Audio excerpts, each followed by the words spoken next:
The time is exactly 9:40, and we are now going to be joined by Executive Director of the Stop the Uyghur Genocide Campaign, and that's you, Rahima Mahmut. Assalamu alaikum to you, and welcome to the show. Assalamu alaikum. Thank you.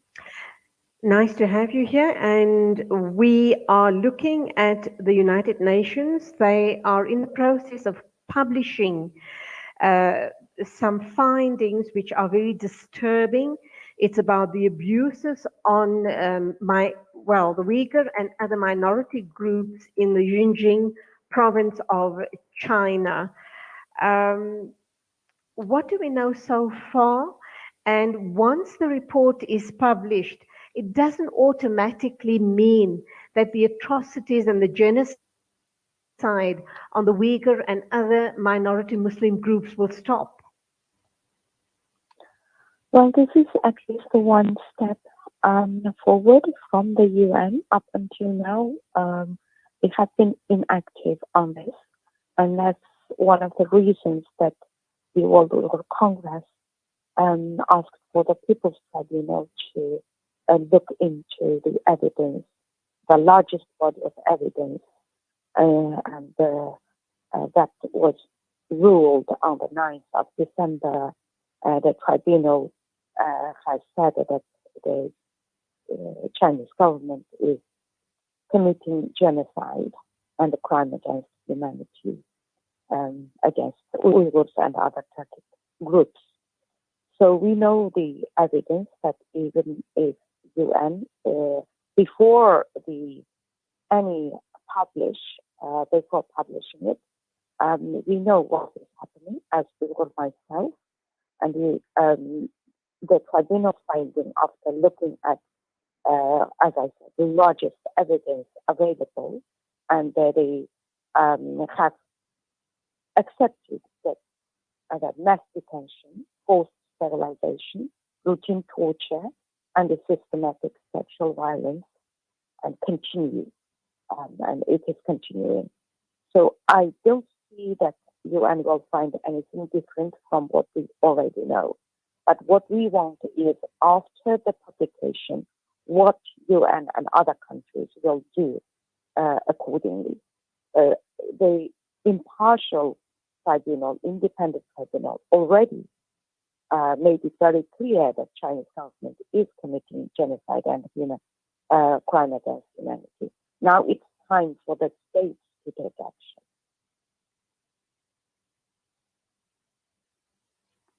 Hello, are you there? Hello? Hello? Rahima, Yes. are you still with us?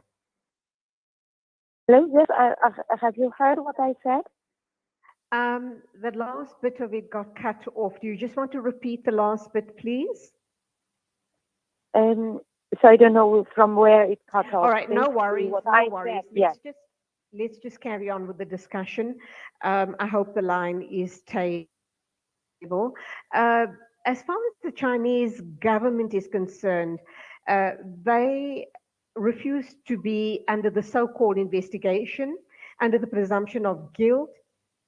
They're also saying that there is no grounds for the United Nations or anyone else to suggest that they have been treating the Uyghurs badly, or there was genocide that was taking place against Uyghurs and other minority groups. But there is a lot of evidence available, is there not? Of course, we have largest evidence available if anyone to check the Uyghur Tribunal website, and there is fact evidence from the survivors and also experts. The evidence is undeniable. In China, of course, the only way that they can claim that this is not happening is to lie, is to deny, continuously deny. They're saying that these survivors are actors. And I know these survivors in person. Their stories are harrowing, unbelievable. Is what the Chinese government is doing to my people.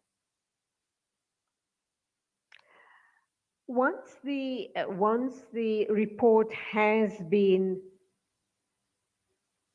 published, once it goes public, what do you hope is going to happen? Do you think the Chinese government is going to take the report seriously enough?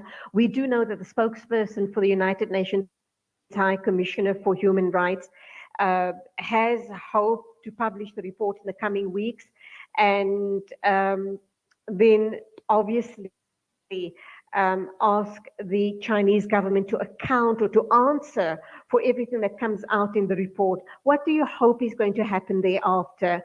And then the other question as well is that the Uyghur people want self-determination, you want self-rule, you don't want to be to be ruled under Chinese government, the Chinese government, do you?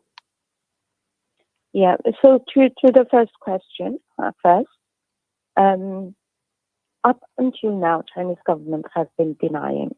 From the very first time that when UN pointed out on China, first time in August 2018, that up to 1 million Uyghurs and other Czech Muslims detained in, they didn't use camps, that is detained, interned.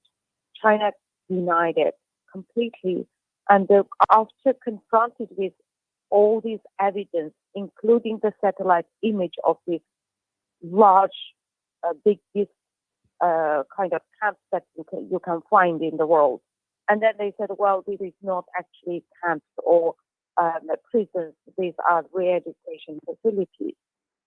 Up until now, they're denying that they are interning such a large number of people, let alone they admitting the torture and all the other things. So I don't see that Chinese government will accept any responsibilities or admit any wrongdoings. And so far they haven't allowed any independent observers or journalists to go and to investigate. And therefore we don't have any hope that it has to come much kind of different approach that might make some kind of difference. And under this kind of situation, since the CCP occupied my country in 1949, we have been experiencing massacre, persecution, discrimination, now genocide. And of course, we don't want to be ruled by this monstrous government. We want to have self-determination, and we want to be like any other nation. We all deserve independence. So in terms of the United Nations now getting involved, suggesting that what is happening to the Uyghur people is mass genocide, they are saying that this is a total human rights violation. Do you think anything will come of it? Do you think there might be any change in the condition of the Uyghur people? Or do you think more needs to happen, and what should that more look like? Well, at the moment, I believe the tribunal's findings made a huge difference. Within the public opinion, and also a lot of debates are happening in many parliaments around the world. Therefore, I believe this direction is now changing, and we are going to put more pressure with the support of the citizens, activists, organizations, and friendly politicians who are with us throughout our toughest journey at the moment. So we believe eventually things will change, but we don't know when. But at the moment, what is happening in my country has not changed. People are in prison, and the people who are not in prison, they're living in the open air prison, and in order for this to change, the world has to act. Okay, Rahima Mahmut, Executive Director of the Stop Uyghur Genocide Campaign. Thank you indeed for being with us. Our duas are with the Uyghur people, inshallah, and may your situation change sooner rather than later. 9:50 exactly. When we come back, we're going to be talking about your carbon footprint, wastage, wrapping paper, and food wastage. So do stay with us. Looking to get your kids